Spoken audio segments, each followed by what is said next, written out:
the mission for the Invisible Neighbors is to showcase the achievements and the contributions of immigrants and first-generation Americans here in the U.S. And I was inspired by the people that are around me, and just so happens a lot of them are immigrants or first-generation Americans, but they're doing amazing things. So I wanted a platform where we have accurate, first-hand accounts of what we're doing once we get to America, and that could come only from the diaspora community, from the immigrants and the first-generation Americans that I feature on the site.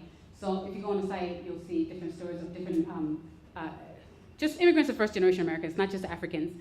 The goal is to edify and serve three specific audiences. The first audience being youth, and that's children of immigrants and also children who are immigrants coming to this country.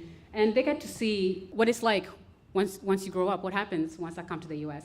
And on the website, I share my story, my first year coming to America, and the challenges that I encountered. And if you know an immigrant, you know we share a lot of stories. We have a lot of similarities in our struggles in assimilation and kind of translating where you're from with where you are.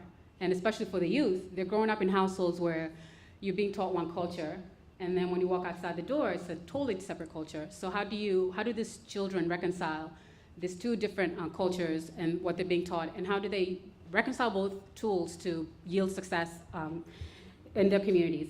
So the second audience I would like to serve is the American audience. And as you see in the media, especially now with utmost scrutiny on immigrants, when you say immigration, a typical American would think about the border, about the southern border. But what the website serves is a platform to show the different faces and hear the different voices of immigrants, because we don't all look alike. We don't all have the same issues. And I think it's important that we have an accurate, appropriate portrayal of immigrants. Finally, the websites I would like to target also the global community, and that's people back home, people in our ancestral countries or origins, who, once we leave the continent, once we leave where we're from, they have assumptions about what happens once we get here. I would like to also thank Chinedu, actually, because I wasn't part of this arrangement, its whole event, until maybe a couple months ago, and I'm so grateful that he included me. Thank you, Chinedu. And I was introduced to him by Amadou, who's one of our presenters, and you're just going to be amazed by the work that all the presenters are doing. So without further ado, I would like to start with our first presenter. That's Rahama Wright.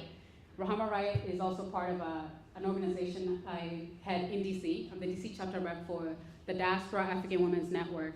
Rahama Wright has a great story behind it, and her presentation, in her own words, it won't be just typical talking about what she does, but also to inspire youth and to share her story of the conviction that goes behind starting a business.